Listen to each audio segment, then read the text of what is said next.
On a fog-shrouded night in Charleston, South Carolina, two women gave birth within hours of each other in the grand Pemberton mansion. One a French countess, the other her personal slave. By dawn, both infants had vanished from their cribs, replaced by children who would grow up to inherit fortunes they had no right to claim.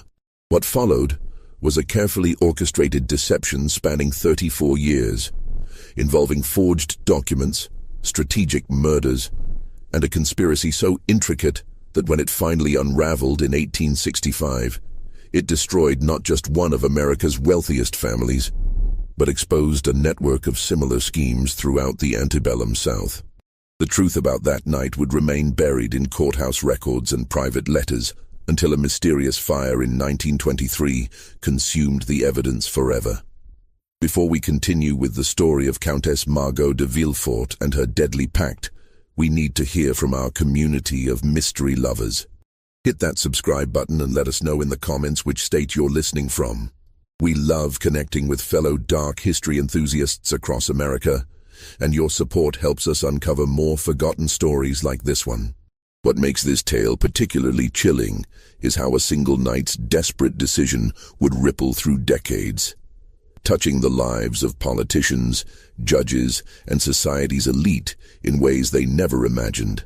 Charleston in 1831 stood as the jewel of Southern society, its cobblestone streets lined with magnificent mansions that housed America's cotton aristocracy.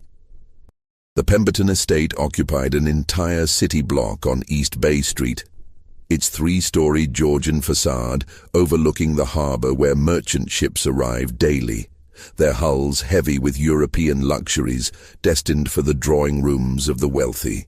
Spanish moss draped the live oaks that shaded the property, creating an atmosphere of old-world elegance that perfectly suited its inhabitants. The master of this domain was Colonel Harrison Pemberton, a third-generation plantation owner whose family had built their fortune on rice and cotton. At 52, he commanded respect in Charleston's social circles, serving on the city council and hosting lavish dinner parties for visiting dignitaries. His weathered hands bore the calluses of a man who still rode his lands daily, inspecting the fields that stretched across 3,000 acres of prime Carolina low country. But it was his young French wife who truly captivated Charleston society. Countess Margot de Villefort had arrived in America 3 years earlier, fleeing the political upheavals that followed France's July Revolution. At 28, she possessed the refined beauty that European aristocracy seemed to breed naturally. Porcelain skin, amber eyes that seemed to hold secrets, and an elegant bearing that made other plantation wives feel provincial by comparison. She spoke 4 languages fluently and played piano with such skill that even the most accomplished Charleston matrons fell silent when her fingers touched the keys. The Countess had brought with her not only trunks of Parisian gowns and family jewels, but also Celeste, a young mulatto woman who served as her personal attendant. Celeste was unusual among the household slaves. She could read and write in both French and English, skills the Countess had taught her during long Atlantic crossings. At 25, Celeste possessed a sharp intelligence that she carefully concealed behind a mask of subservient silence. Her light complexion and refined features often led visitors to mistake her for a free woman of color, an error the Countess never bothered to correct. The household dynamics grew more complex as months passed. Colonel Pemberton, despite his public devotion to his beautiful wife, had developed what the other planters delicately termed plantation habits. His nocturnal visits to the slave quarters were whispered about in Charleston drawing rooms, though never discussed openly.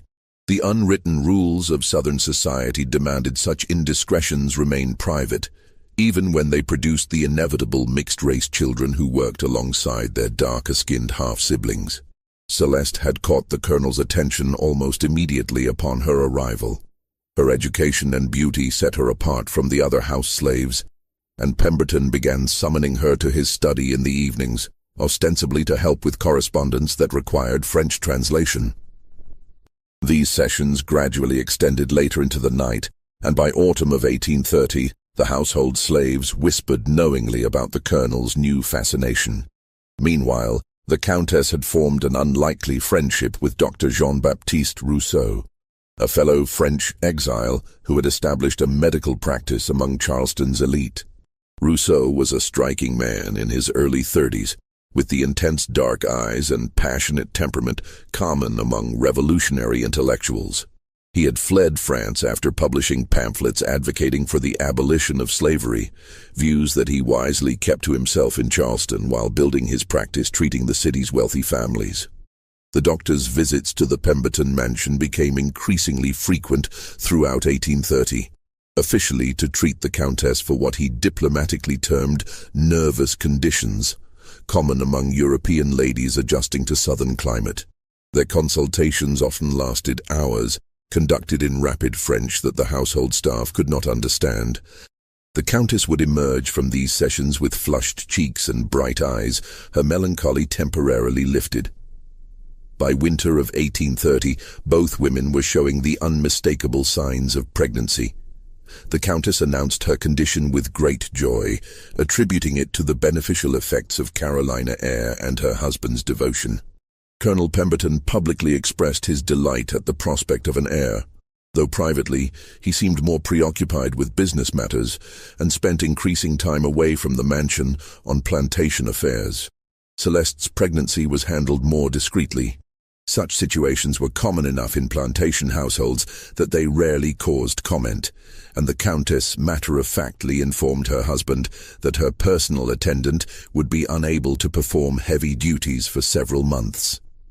She arranged for Celeste to move to a small cottage on the mansion grounds, ostensibly to ensure better care during her confinement. As spring arrived, both pregnancies progressed normally, though the Countess began displaying a nervousness that even her husband noticed. She started taking long walks alone in the garden, often stopping to speak in hushed tones with Celeste when she encountered her near the cottage. The household staff, trained to notice every nuance of their master's moods, sensed an underlying tension that seemed to grow stronger as the expected birth dates approached. The truth behind this tension would not emerge for another 34 years, but its roots lay in two secrets that would prove equally dangerous. The Countess's child was not her husband's, and Celeste's pregnancy had resulted from the Colonel's nocturnal visits. Both women understood the devastating consequences if these facts became known. The Countess would be cast out of society in disgrace, while Celeste would likely be sold away from her child, a fate she had witnessed befall other slave women who had attracted their master's unwanted attention. The storm that struck Charleston on the night of March 15th, 1831, seemed to mirror the turbulent emotions brewing within the Pemberton mansion. Rain lashed against the tall windows, while wind howled through the live oaks, their massive branches groaning under the assault. Lightning illuminated the harbor in stark flashes, revealing merchant ships straining at their anchor chains as waves crashed against the seawall. Inside the mansion, the Countess paced restlessly through the candlelit rooms, one hand pressed against her swollen belly as contractions began their relentless rhythm. Her labor had started at sunset, just as the first clouds gathered on the horizon. Celeste, whose own birth pains had commenced only hours earlier, remained in her cottage, attended by Mama Ruth, the elderly slave woman who served as midwife for the plantation. Dr. Rousseau arrived near midnight, his medical bag clutched tightly as he hurried through the pelting rain. His usual composed demeanor showed cracks of anxiety as he was escorted to the Countess's chambers, where she gripped the bedpost with white knuckles, her carefully arranged hair now damp with perspiration. Colonel Pemberton waited downstairs in his study, maintaining the traditional distance Southern gentleman kept from the messy business of childbirth. "The storm grows worse," the Countess gasped between contractions, her amber eyes fixed on the lightning that intermittently blazed through the room. "Perhaps it is an omen." Dr. Rousseau knelt beside her bed, checking her pulse with practiced efficiency. "Storms often accompany births," he replied in French, his voice steady despite the tremor in his hands. "Nature seems to understand the significance of such moments." As the hours dragged toward dawn, both women labored in parallel struggles separated by less than 50 yards. The Countess's cries, muffled by silk pillows and thick mansion walls, competed with the storm's fury. In the cottage, Celeste bit down on a strip of leather to silence her own sounds of pain, knowing that any disturbance might draw unwanted attention from the main house. Mama Ruth moved between her two patients with the efficiency born of delivering countless plantation babies. At 73, she had seen every variety of birth complication and family secret. Her gnarled hands possessed an almost supernatural ability to guide new life into the world, and her discretion had earned her the trust of 3 generations of Charleston's elite. What she witnessed that night would test even her legendary ability to keep silent. The Countess's child arrived first, just as the storm began to subside around 4 in the morning. Dr. Russo held the infant with hands that shook slightly as he examined the tiny features by candlelight. The baby's olive skin and dark hair left no doubt about paternity. This was clearly his daughter, not Colonel Pemberton's heir. "She is beautiful," he whispered in French, but his voice carried the weight of understanding the catastrophe this birth represented. If the Colonel saw this child, questions would arise that could destroy all their lives. Less than an hour later, Mama Ruth helped deliver Celeste's baby in the cottage, a boy with fair skin and the distinctive Pemberton nose that had marked 3 generations of the family. The irony was not lost on the old midwife who had attended the Colonel's birth 32 years earlier and recognized the family resemblance immediately. As dawn broke over Charleston, painting the storm-washed streets in pale gold, 2 women faced the reality of their impossible situations. The Countess stared at her daughter, knowing that presenting this obviously mixed-race child as her husband's heir would expose her adultery immediately. Celeste held her son, understanding that while his light skin might protect him from field work, he would still grow up enslaved, forever barred from claiming his true heritage as a Pemberton. It was Dr. Rousseau who first voiced what they were all thinking. After ensuring that Colonel Pemberton remained occupied with storm damage assessments around the property, he slipped back to the Countess's chamber, where she sat holding her daughter with desperate tenderness. "We must consider the practical realities," he said quietly, his medical training helping him approach the crisis with clinical detachment. "Your husband expects to see his son and heir. If he sees this child—" The Countess's amber eyes filled with tears, but her aristocratic breeding had taught her to face disasters with dignity. "I know what you are suggesting, Jean-Baptiste. But how could such a thing be possible?" The answer came from an unexpected source. Mama Ruth appeared in the doorway, her ancient face creased with concern. "Miss Margot," she said carefully, using the familiar address she had earned through years of faithful service, "there might be a way to protect both these babies." The old woman's words hung in the air like smoke from the dying candles. She had delivered both children within hours of each other, and she alone understood the full scope of the dilemma. More importantly, she possessed the practical knowledge of how plantation secrets were kept and family lines protected. "Celeste's boy could pass for your child," Mama Ruth continued, her voice barely above a whisper. "And your little girl, she could grow up as Celeste's daughter. Both children would live. Both would be protected in different ways." The Countess felt her world shifting beneath her like sand during the recent storm. The proposal was monstrous in its deception, yet it offered the only path forward that might preserve everyone's safety. Her daughter would grow up enslaved but protected, while Celeste's son would inherit a fortune that was rightfully his by blood, if not by law.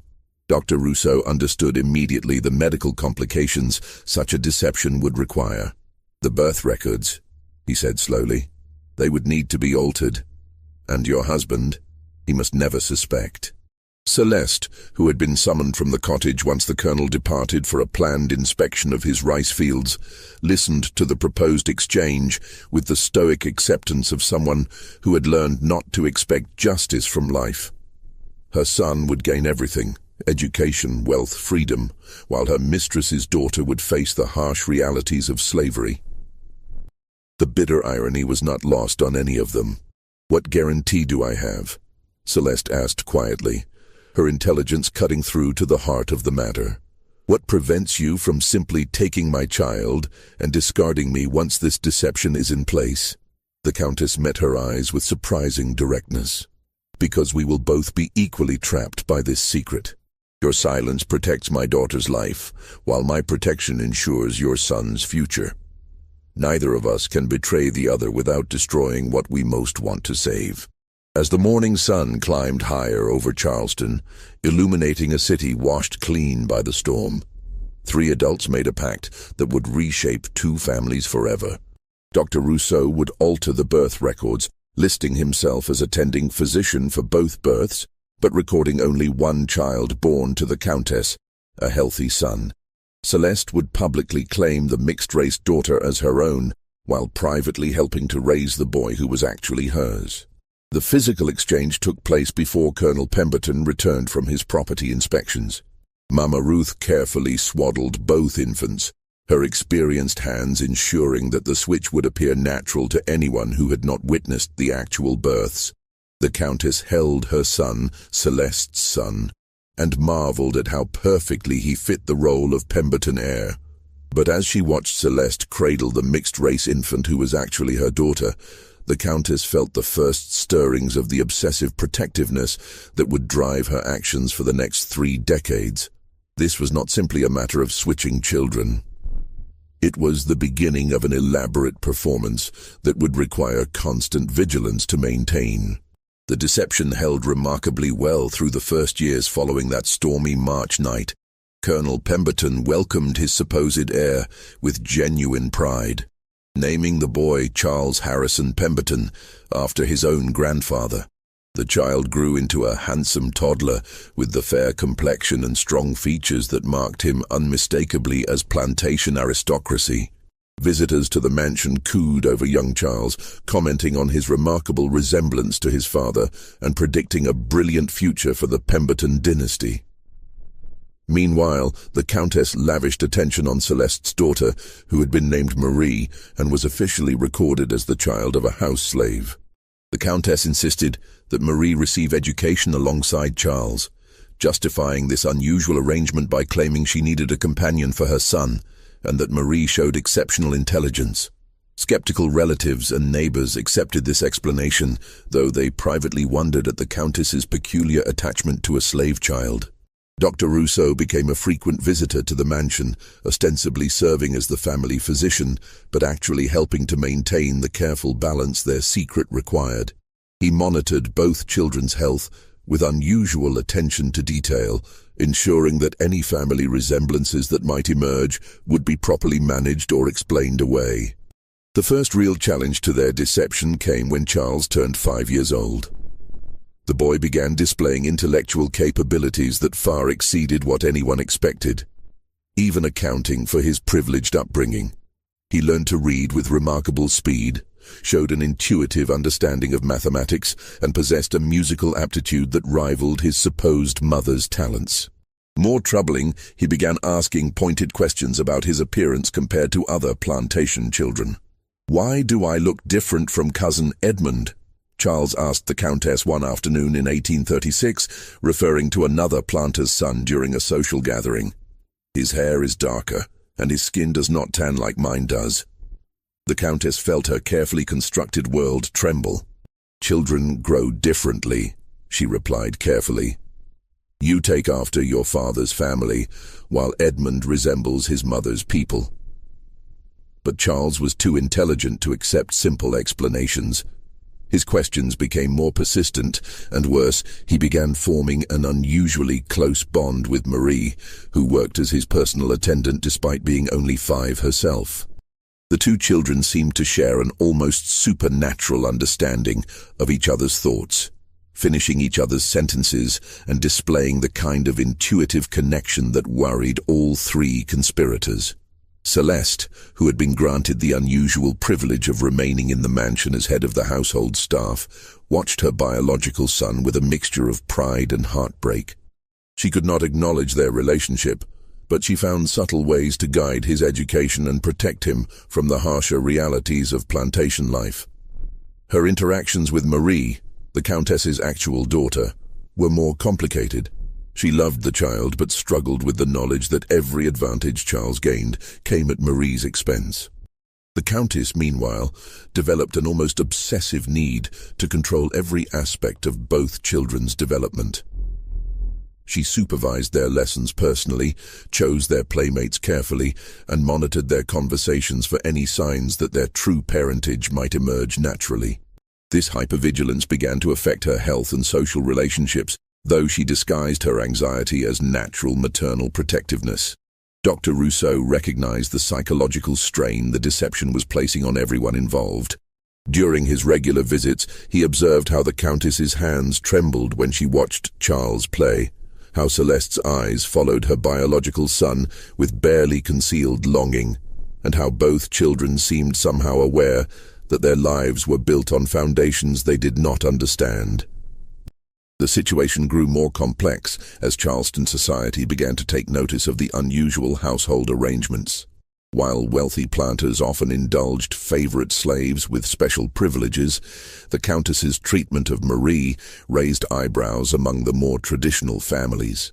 She insisted that Marie attend the same tutoring sessions as Charles, wear clothing that was far too fine for a slave child, and participate in family meals when no visitors were present. "That French woman spoils her house slaves beyond all reason," whispered Mrs. Cornelius Whitlock during a ladies' tea in 1837. "Mark my words, such permissiveness leads to nothing but trouble. Slaves who forget their place become dangerous." These murmurs reached Colonel Pemberton's ears, causing him to question his wife's management of the household for the first time since their marriage. The confrontation that followed nearly shattered their carefully maintained facade. "Margot, I've been hearing disturbing reports about your treatment of the slaves," the colonel said one evening as they sat in his study, "particularly concerning that mulatto girl you've taken such a liking to." The Countess felt ice form in her veins, but her aristocratic training served her well. "Marie is exceptionally bright," she replied smoothly. "I thought it would benefit Charles to have an educated companion, someone who could assist with his studies and provide appropriate company when other children are not available. Educated slaves become rebellious slaves," Pemberton countered firmly.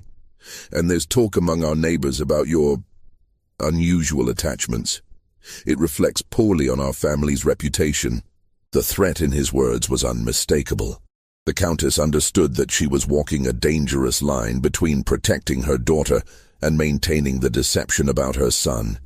Any behavior that seemed too far outside plantation norms could invite closer scrutiny, which might uncover the truth about both children's parentage. That night, she made a decision that would haunt her for the rest of her life.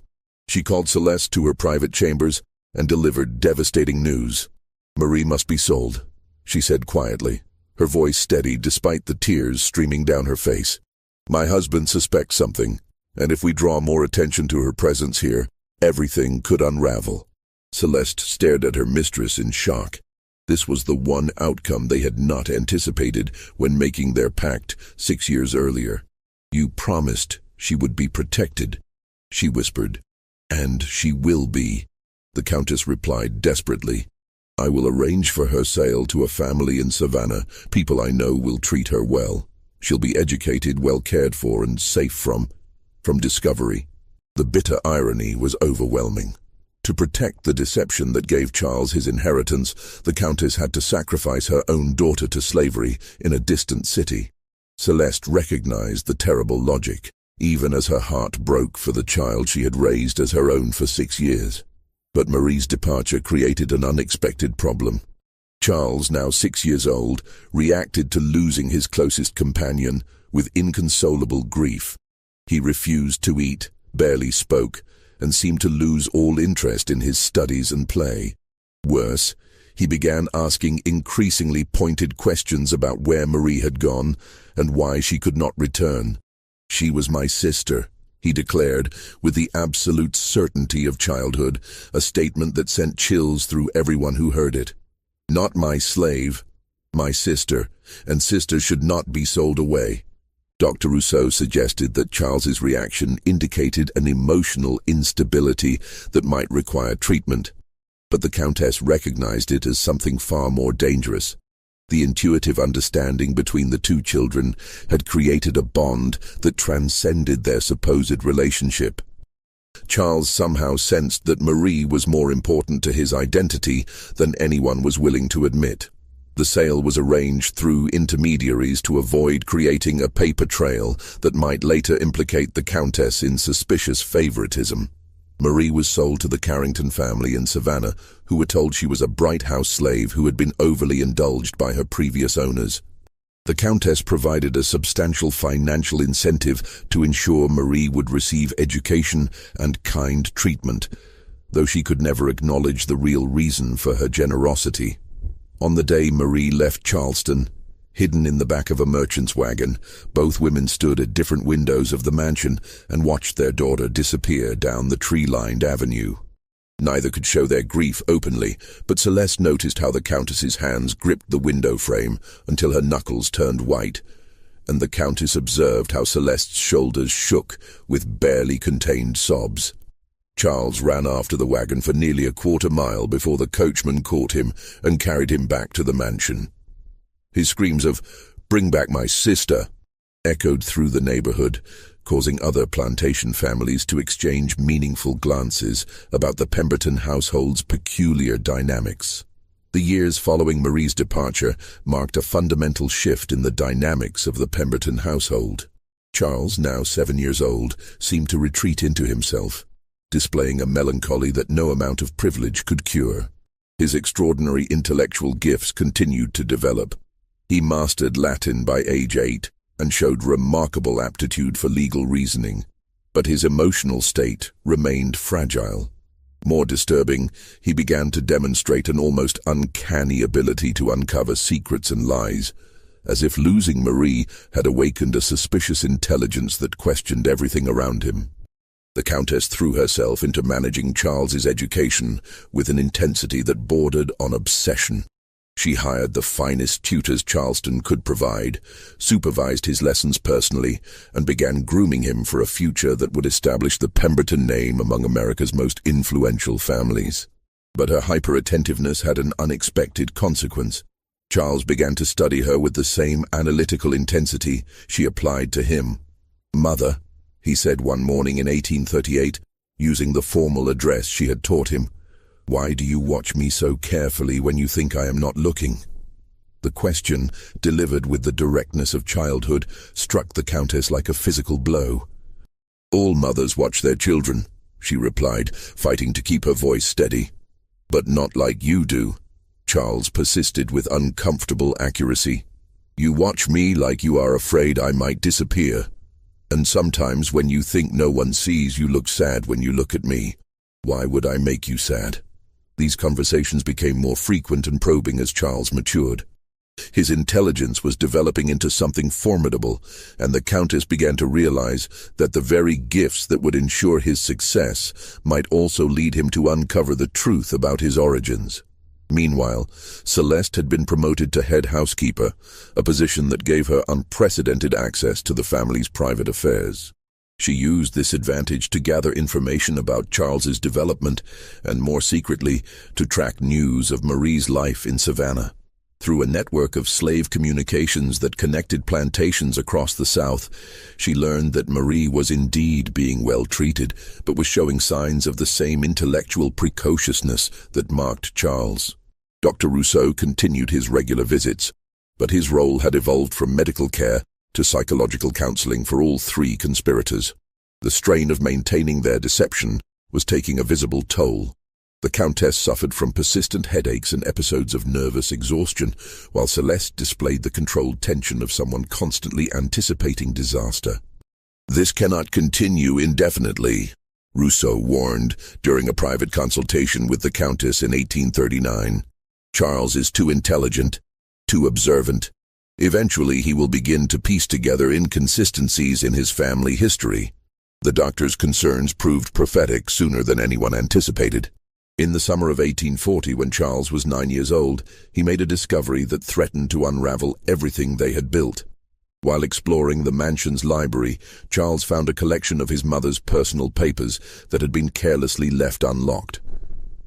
Among them was a letter Dr. Rousseau had written to the Countess shortly after the children's births, discussing the delicate nature of the arrangement and the need for continued vigilance regarding the exchange.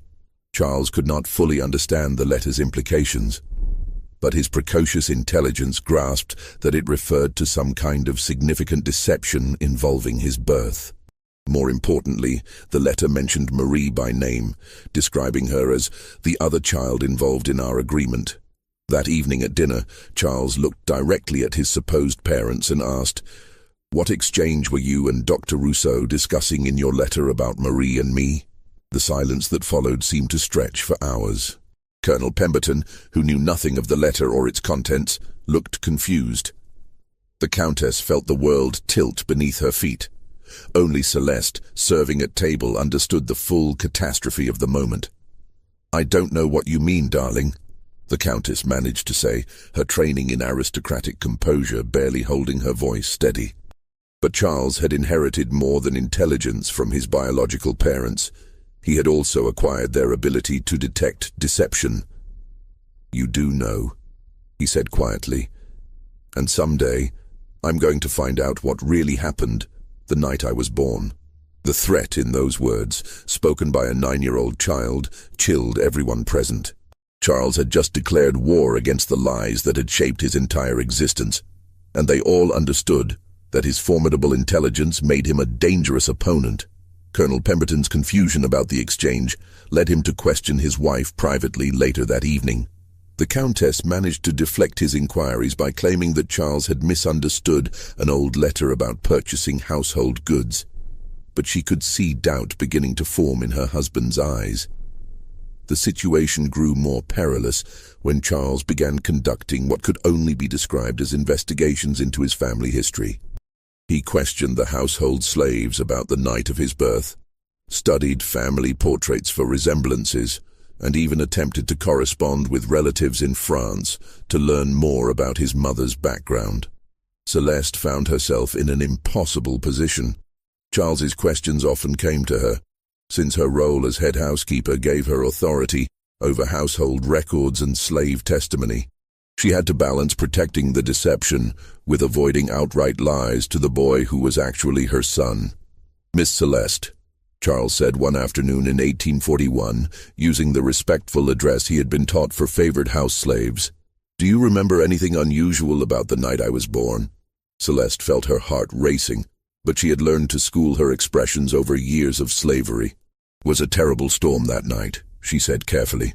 "Worst I ever seen. Trees falling, rain coming down like Judgment Day." "But do you remember anything about Marie being born too, around the same time?" The question hung in the air like smoke from a dying fire. Celeste understood that her next words might determine the fate of both children she had brought into the world. "Lots of babies born during storms," she replied finally. "Storms seem to bring babies into the world, but I was just helping Mama Ruth. Wasn't my place to pay attention to such things." Charles studied her face with those penetrating eyes that reminded her so painfully of herself. "You liked Marie very much, didn't you? More than most slaves like other slaves' children." "Marie was a sweet child," Celeste admitted, allowing genuine emotion to color her voice. "Any person would have loved that little girl." "I still dream about her sometimes," Charles said quietly. "I dream that she was not really your daughter at all, that she was something else, someone else." The conversation ended there, but Celeste understood that Charles's subconscious mind was working toward truths his conscious intellect had not yet grasped. The boy was literally dreaming his way toward discovering their deception, and there seemed to be no way to stop him. That same year brought external pressures that complicated their situation further. Colonel Pemberton's health began to decline, raising questions about inheritance and succession that the Countess had hoped to defer for many more years. Charleston society expected Charles to begin taking on responsibilities befitting a future plantation owner, which meant increased scrutiny of his character, capabilities, and family connections. The Countess realized that time was running out for maintaining their secret. Charles would soon be old enough to demand real answers to his questions. Colonel Pemberton's eventual death would require legal documentation that might expose inconsistencies, and the pressure of their deception was beginning to affect everyone's mental stability. But the greatest threat came from an unexpected source. In late 1841, word reached Charleston that Marie, now 10 years old, had been displaying extraordinary intellectual abilities in Savannah. The Carrington family had been so impressed with her capabilities that they were considering sending her north for advanced education, an almost unheard-of opportunity for a slave child.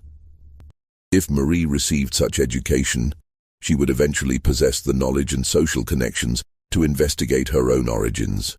Two brilliant children, separated by geography but connected by blood and mystery, were both moving toward discoveries that could destroy the elaborate deception that had shaped their lives. The Countess understood that she faced a choice that would define the rest of her existence. She could continue protecting the secret that preserved her family's reputation and Charles's inheritance, or she could find a way to reveal the truth before it exploded beyond her control. But protection of the secret would require measures far more drastic than anything she had previously contemplated. By 1842, the careful balance that had maintained the Pemberton family's deception for 11 years began showing dangerous cracks. Charles, now 11 years old, had grown into a formidable young man whose intellectual gifts were matched by an increasingly ruthless determination to uncover the truth about his origins. His questions had evolved from childish curiosity into systematic investigations that demonstrated a natural aptitude for legal reasoning and evidence gathering. The breaking point came when Charles discovered that Dr. Rousseau had been maintaining two separate medical journals, one official record for his practice, and another private journal that contained detailed notes about his patients' most sensitive secrets. Charles had observed the doctor's habit of writing in this private journal during visits to the mansion, and had deduced its location in the doctor's study. One autumn afternoon, while accompanying his supposed mother on a social call to discuss Charles's future education, the boy slipped away from the adults and systematically searched Dr. Rousseau's study. What he found exceeded his worst suspicions about his family's secrets. The private journal contained explicit references to the exchange of infants, detailed medical observations about both children's development, and most damning of all, records of substantial payments from the Countess to maintain discretion regarding the arrangement. The entries painted a clear picture of a conspiracy involving switched children, forged records, and ongoing deception that had lasted over a decade. But Charles found something else that chilled him even more than confirmation of his suspicions. Recent entries indicating that Dr. Rousseau was growing increasingly unstable under the pressure of maintaining the secret. The doctor had begun drinking heavily, and his journal entries showed signs of paranoia and guilt that suggested he might be approaching a complete psychological breakdown. "The boy suspects everything," read one entry from August 1842. "His questions grow more pointed each month, and I fear he has inherited intelligence that will eventually expose us all." The Countess grows desperate, speaking of measures that frighten even me. How long can we continue this charade before it destroys us all? More disturbing were the doctor's references to communications he had been receiving from Savannah about Marie's development. The Carrington family had written to him asking about the girl's medical history, having noticed unusual physical characteristics that did not match her supposed parentage. Marie was developing features that strongly resembled European aristocracy, rather than the African ancestry expected in a slave child. Charles carefully copied key passages from the journal before returning it to its hiding place. As he rejoined the adults, his mind was already formulating plans for how to use this information. The boy had just acquired weapons that could destroy everyone who had deceived him, but he was also beginning to understand the complex motivations behind their actions. That evening, Charles confronted the Countess in her private chambers with a directness that left her speechless. "I know about the exchange," he said simply, producing the copied journal entries. "I know that Marie was your real daughter, and that I am the son of a slave." What I do not understand is why you have maintained this deception for so long. The Countess stared at the papers in his hands, feeling the walls of her carefully constructed world crumbling around her. But her aristocratic breeding served her even in this moment of crisis. "If you truly understand what those papers contain," she replied quietly, "then you also understand what revealing this information would mean for both of us." Charles considered this with the calculating intelligence that had made him such a formidable opponent.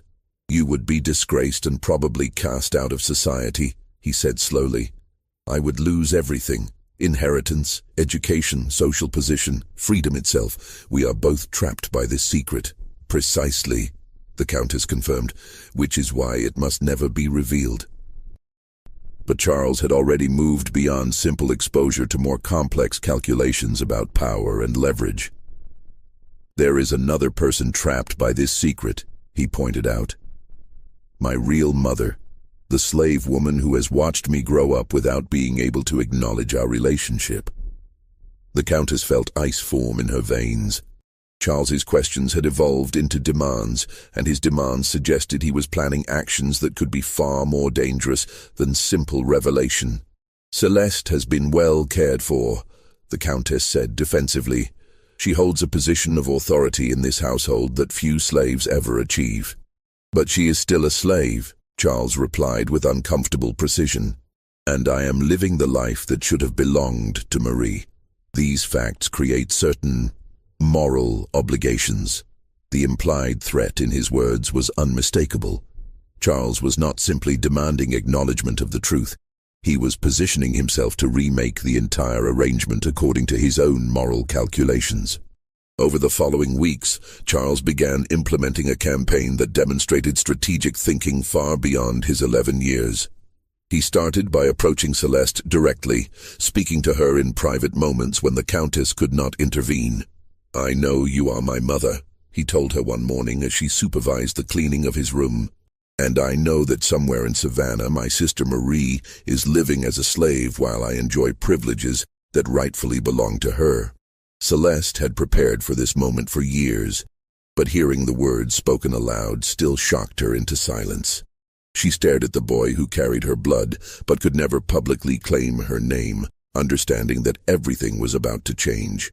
"What you know, and what you can prove, are different things," she finally replied, using the careful language of someone who had survived slavery by choosing words precisely. "I can prove everything," Charles said quietly. "Dr. Rousseau's journals contain detailed records of the entire deception. But I am not interested in destruction. I am interested in justice." His proposal was both brilliant and terrifying in its implications. Charles wanted to gradually transfer significant portions of his inheritance to both Celeste and Marie, creating a complex legal arrangement that would provide for his biological family without publicly acknowledging the relationship. He had already begun studying inheritance law and had identified several mechanisms that could accomplish this goal. But his plan required the active cooperation of all three conspirators, and Charles made it clear that he was prepared to expose everything if they refused to participate. The boy had effectively taken control of the situation through intellectual superiority and moral leverage. The Countess found herself facing an opponent who possessed all of her own strategic capabilities, plus the ruthless clarity of youth. Charles was offering her a choice between gradual financial loss and complete social destruction, and they both understood which option she would be forced to choose. Dr. Rousseau's reaction to Charles's demands provided the first indication of how dangerous their situation had become. When the Countess informed him of the boy's discovery and demands, the doctor's already fragile psychological state completely collapsed. "He wants to destroy us all," Rousseau ranted during a midnight visit to the mansion, his breath reeking of alcohol and his hands shaking with nervous exhaustion. "That child has become a demon sent to punish us for our sins." The Countess tried to calm him, but Rousseau's paranoia had progressed beyond rational discussion. He began making wild accusations about Charles's intentions, claiming the boy was planning to have them all arrested for fraud and conspiracy. More dangerously, he started threatening to resolve the situation by eliminating Charles before the boy could expose their secrets. "One accident," Rousseau muttered. "A riding mishap. Perhaps a fall from the mansion roof while playing. Children die in such ways all the time, and no one questions tragic accidents." The Countess recoiled from the suggestion, but she could not dismiss the doctor's desperation. Rousseau held detailed knowledge of their deception, and his deteriorating mental state made him capable of actions that could destroy them all, whether through violence or confession. Charles, meanwhile, had begun corresponding secretly with contacts in Savannah, attempting to gather information about Marie's current situation. His letters, written under assumed names and sent through intermediaries, revealed that Marie was indeed displaying the intellectual and physical characteristics that marked her as aristocratic rather than slave-born. The Carrington family had noticed these anomalies and had written to Charleston asking questions about Marie's parentage and medical history. Their inquiries had reached Dr. Rousseau, who had deflected them with vague responses about mixed ancestry and unusual inheritance patterns. But the questions were becoming more persistent, and the Carringtons were beginning to suspect that Marie's origins might be more complex than they had been told. The situation reached a crisis point in December 1842, when Dr. Rousseau attempted to implement his plan to eliminate Charles. The boy had developed a habit of taking evening walks in the mansion gardens, using the solitude to think through his increasingly complex schemes for redistributing his inheritance. Rousseau waited in the garden shadows with a loaded pistol, planning to make Charles's death appear to be the result of a robbery attempt by escaped slaves. But Charles' intellectual gifts included an almost supernatural awareness of threats and deception. He sensed the doctor's presence before Rousseau could position himself for a clear shot. The confrontation that followed revealed the full extent of how thoroughly their original deception had corrupted everyone involved. Charles faced down the doctor with the calm assurance of someone who had anticipated this possibility and prepared for it. "Dr. Rousseau," he said quietly, not bothering to show fear of the weapon pointed at his chest, "I expected you would eventually reach this conclusion. Your journal entries have been growing increasingly desperate, and desperation leads to poor decisions." Rousseau's hands shook as he aimed the pistol. "You should have left well enough alone, boy. Some secrets are too dangerous to uncover." "But killing me will not preserve your secret," Charles pointed out with devastating logic. "I have already documented everything I discovered, and those documents are hidden where they will be found. If anything happens to me, my death would guarantee exposure of everything you hoped to protect." The bluff worked because it sounded entirely plausible coming from Charles. Rousseau lowered the weapon, understanding that he had been outmaneuvered by an 11-year-old child who thought 3 moves ahead of every adult around him. But Charles was not finished demonstrating his control of the situation. "You have become a liability to everyone involved in our arrangement," he continued. "Your drinking, your paranoia, your violent impulses, all of these things threaten to expose secrets that others still want to protect.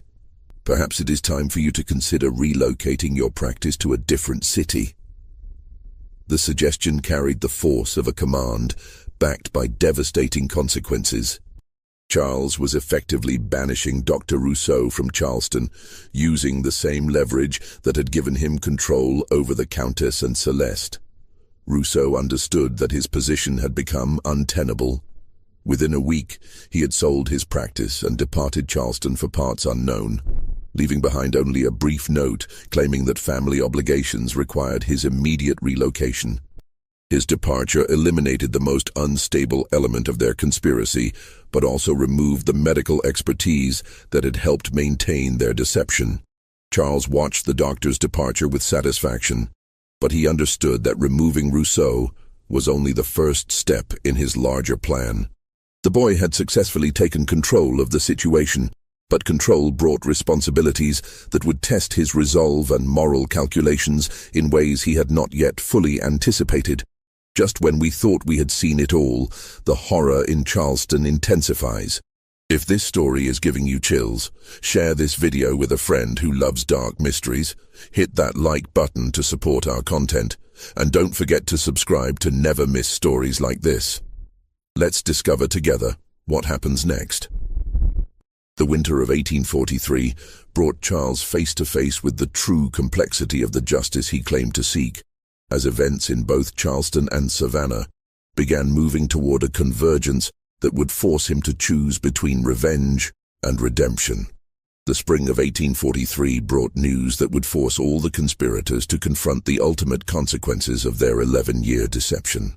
Marie, now 12 years old, and living under the name Maria Carrington in Savannah, had attracted the attention of Northern abolitionists who were documenting cases of obviously mixed-race children being held in slavery despite their European features. A delegation from the American Anti-Slavery Society had visited Savannah and encountered Marie during their investigation of illegal slave trading practices.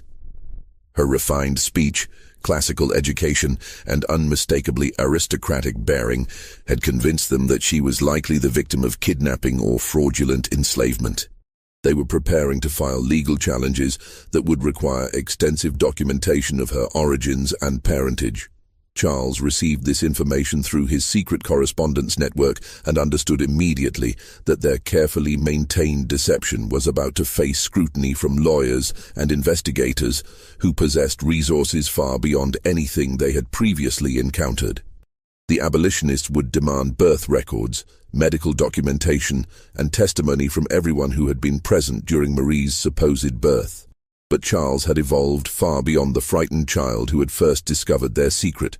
Now 12 years old, he had spent months refining a plan that would accomplish multiple objectives simultaneously, exposing the truth about their switched identities, ensuring Marie's freedom, providing for Celeste's future, and destroying the Pemberton family's reputation in a way that satisfied his growing desire for revenge against the deception that had shaped his entire life.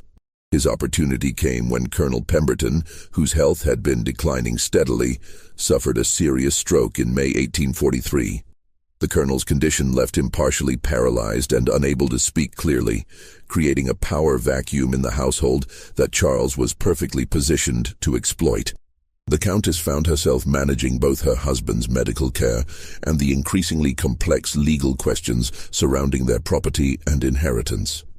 Charleston's legal community expected young Charles to begin taking on responsibilities as the presumptive heir, which meant he would need to appear before judges and lawyers who would examine his credentials and family history with professional thoroughness. Charles used this situation to implement the most audacious phase of his plan. He approached Judge Samuel Thornbury, a family friend who was handling the preliminary legal work for the Pemberton estate, and requested a private meeting to discuss concerns about irregularities in my birth documentation. Judge Thornbury, who had known the Pemberton family for decades, initially dismissed Charles's concerns as the nervous anxiety of a young man facing adult responsibilities. But Charles presented his evidence with the systematic precision of a trained attorney, laying out documentation that painted an undeniable picture of fraud, conspiracy, and switched identities. "These are serious accusations, young man," Judge Thornbury said after reviewing Charles's materials. "If true, they would invalidate your inheritance claims and expose your family to criminal charges." "I understand the implications," Charles replied, with the calm assurance that had become his trademark. "But I believe justice requires that the truth be revealed, regardless of personal consequences." The judge studied the boy with new respect and growing concern. "What exactly are you asking me to do with this information?" Charles's answer revealed the full scope of his strategic thinking. He wanted Judge Thornbury to initiate a formal investigation into the switched identities, but to structure the investigation in a way that would maximize damage to the Pemberton reputation while providing legal protection for Marie and Celeste. He had identified specific legal mechanisms that could accomplish these goals without exposing Marie to re-enslavement or Celeste to charges of conspiracy. "You are asking me to help you destroy your own family," Judge Thornbury observed. I am asking you to help me correct an injustice that has lasted 12 years, Charles corrected. My biological mother deserves freedom, and my biological sister deserves her rightful inheritance. These outcomes matter more to me than preserving lies that benefit no one except those who created them. Judge Thornberry agreed to initiate a discreet investigation, but he insisted on first attempting to resolve the situation privately through negotiation with all parties involved. This decision gave the Countess one final opportunity to influence the outcome of Charles's campaign against their deception. The confrontation between the Countess and Charles took place in the mansion's library, surrounded by law books and family portraits that suddenly seemed to mock the lies they represented. Colonel Pemberton lay unconscious upstairs, unaware that his family's entire foundation was crumbling beneath him. "You have won," the Countess said quietly, her aristocratic composure finally cracking under months of pressure. "What happens now?" Charles considered the question with the thoroughness that had made him such a formidable opponent. "Marie returns to Charleston as my acknowledged sister and receives her share of the inheritance. Celeste receives her freedom and financial security. You must live with the consequences of your choices." "And you?" the Countess asked. "What happens to you when Charleston society learns that their presumptive heir is actually the son of a slave?" It was the question Charles had been avoiding throughout months of planning. His entire campaign for justice had focused on providing for others while ignoring the reality that revealing the truth would destroy his own future just as completely as it destroyed the Countess's reputation. "I will face whatever comes," he said simply. "But I will face it knowing that I chose truth over comfort, justice over privilege." The Countess studied the boy who had been both her salvation and her destruction. "You realize that Marie may not thank you for this revelation. She has spent 12 years believing herself to be a slave. Learning that she is actually aristocracy who was stolen from her birthright may not bring her the happiness you imagine." Charles had not considered this possibility, and the Countess's words planted seeds of doubt that would grow stronger as events progressed toward their inevitable conclusion. The legal proceedings that followed moved with surprising speed. Judge Thornberry's investigation quickly confirmed the essential facts of Charles's accusations. Birth records had been altered, medical documentation contained suspicious inconsistencies, and testimony from surviving household staff supported the claim that an infant exchange had occurred in 1831. Marie was located in Savannah and brought back to Charleston under court protection. The reunion between the biological siblings was both emotional and complex, as 12 years of separated development had created two very different personalities shaped by radically different experiences. Marie had grown into a young woman whose intelligence matched Charles's own, but whose character had been formed by slavery's harsh realities. She possessed a wariness and survival instinct that Charles, despite his strategic brilliance, could never fully understand. When she learned the truth about their switched identities, her reaction was not gratitude, but fury at the adults who had manipulated their lives for over a decade.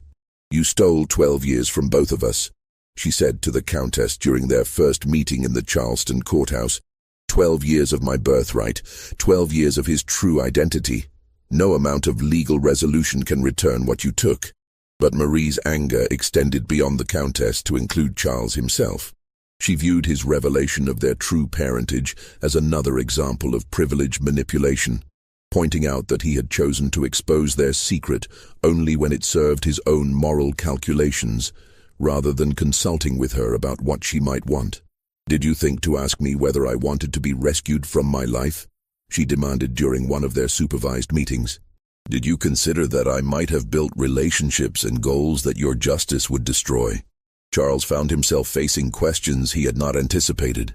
His campaign for truth and justice had been planned without consulting the person he claimed to be helping, and Marie's reaction forced him to confront the possibility that his actions were motivated as much by revenge against the Countess as by concern for Marie's welfare. The legal resolution came in September 1843. When Judge Thornbury issued findings that officially recognized the switched identities and ordered appropriate remedies, Marie was legally freed and granted a portion of the Pemberton inheritance, while Celeste received her freedom and a financial settlement that would support her for life. But the social consequences extended far beyond legal documentation. The scandal destroyed the Pemberton family's reputation throughout Charleston and the broader South. Colonel Pemberton, still recovering from his stroke, was forced to witness the collapse of everything his family had built over 3 generations. The Countess faced social ostracism that made her life in Charleston impossible. She departed the city in October 1843, leaving behind only a brief letter explaining that she would spend her remaining years in a French convent, seeking redemption for sins that had destroyed innocent lives. Charles achieved the justice he had sought, but at a cost that exceeded his calculations. Charleston society, while fascinated by the scandal, could not accept a former slave as a legitimate heir to one of their most prominent families. Despite his legal victories, Charles found himself as much an outcast as the Countess he had defeated. The aftermath of the Pemberton scandal reverberated through Charleston society for decades, becoming the cautionary tale that wealthy families whispered about when discussing the dangers of keeping family secrets. But the true consequences of that March night in 1831 were far more complex and tragic than the simplified morality tales that emerged from the legal proceedings. Charles Pemberton, legally recognized as Charles Rousseau following the revelation of his true parentage, left Charleston in 1844 and moved north, where he used his portion of the inheritance to fund his education at Harvard Law School. He became a prominent attorney specializing in civil rights cases, particularly those involving questions of racial identity and inheritance law. His personal experience with the arbitrary nature of racial classification in American society drove him to challenge similar injustices throughout his career. But success could not heal the psychological wounds left by 12 years of living a lie. Charles never married, never established close friendships, and remained haunted by questions about identity and authenticity that his legal victories could not resolve. His private papers, discovered after his death in 1889, revealed a man who had spent his entire adult life questioning whether his pursuit of justice had been motivated by moral principle or personal revenge. Marie faced even more complex challenges in rebuilding her identity after the revelation. The legal proceedings had freed her from slavery and granted her financial security, but they could not erase 12 years of experiences that had shaped her fundamental understanding of the world. She struggled to adapt to the social expectations of aristocratic life, while maintaining connections to the slave community that had been her family for most of her childhood. She eventually married a free man of color from Philadelphia and used her inheritance to establish schools for freed slaves throughout the South. But those who knew her well observed that she never fully recovered from the trauma of learning that her entire childhood had been based on deception. The knowledge that she had been denied her birthright while her biological brother enjoyed privileges that should have been hers created a bitterness that affected all her relationships. Celeste, perhaps surprisingly, adapted most successfully to the changed circumstances. Her freedom and financial security allowed her to establish herself as a respected member of Charleston's free black community, and she used her literacy and organizational skills to help other former slaves navigate the complex legal and social challenges of emancipation. But even Celeste carried scars from the deception. In interviews conducted years later by historians studying the antebellum period, she spoke about the psychological toll of watching her biological son grow up without being able to acknowledge their relationship. The knowledge that every advantage Charles gained came at the expense of her biological daughter created conflicts that she never fully resolved. The Pemberton plantation itself became a symbol of the broader contradictions and injustices of the antebellum South. After Colonel Pemberton's death in 1845, the property was sold to pay debts and legal settlements. The mansion stood empty for several years before being converted into a boarding house for merchant sailors, its grand rooms echoing with the voices of men who had no knowledge of the secrets that had once filled those spaces. The broader implications of the Pemberton case extended far beyond one family's tragedy. Legal scholars who studied the case noted how easily racial identity could be manipulated in a society that based fundamental rights on arbitrary physical characteristics. The switched children had demonstrated that the entire foundation of American racial classification was artificial, maintained only through social agreement and legal enforcement rather than any natural or scientific basis. Judge Thornbury, who had overseen the legal resolution, wrote extensively about the case in his later years, using it to argue for broader reforms in inheritance law and racial classification. He observed that the Pemberton scandal had revealed fundamental flaws in American legal and social systems that would eventually require more comprehensive solutions than individual court cases could provide. The story of the deadly pact also became part of Charleston's folklore, though the details were often distorted or romanticized in the retelling. Some versions portrayed the Countess as a tragic figure destroyed by circumstances beyond her control, while others depicted Charles as a vengeful child who had destroyed his own family out of spite. The complexity and moral ambiguity of the actual events were gradually simplified into cleaner narratives that better served the purposes of those who told them. But the most haunting aspect of the Pemberton case was how it illustrated the arbitrary cruelty of systems that classified children based on ancestry rather than individual merit or circumstances. Both Charles and Marie had suffered profound psychological damage from learning that their entire identities had been constructed through deception, and neither ever fully recovered from the knowledge that their lives had been built on lies maintained by adults who claimed to love them. The Countess, in her final letter before departing for France, perhaps captured the true tragedy of their situation best. We sought to protect our children from the cruelties of the world, but in doing so, we subjected them to cruelties far worse than anything society might have imposed. The road to hell, as they say, is paved with good intentions, and our intentions were very good indeed. The mansion on East Bay Street was demolished in 1923, the same year a mysterious fire destroyed many of the courthouse records related to the Pemberton case. Local historians suspected that surviving family members had arranged for the destruction of documentation that might have embarrassed their descendants, but no evidence was ever found to support these theories. Today, only a small historical marker indicates where the Pemberton mansion once stood, noting that it was the site of significant legal proceedings related to questions of identity and inheritance in the antebellum period. The marker makes no mention of switched children, racial deception, or the deadly pact that destroyed an American dynasty, leaving visitors to wonder what secrets might still be buried beneath Charleston's carefully maintained facades. This mystery shows us how the sins of one generation can echo through decades, destroying innocent lives and corrupting the very institutions meant to protect justice and truth. What do you think of this story? Do you believe such elaborate deceptions were common in the antebellum South, or was the Pemberton case truly exceptional in its scope and consequences? Leave your comment below with your theories about how many similar cases might have remained hidden throughout American history. If you enjoyed this tale and want more dark mysteries that reveal the hidden complexities of our past, subscribe, hit the notification bell, and share with someone who loves stories that challenge our understanding of identity and justice.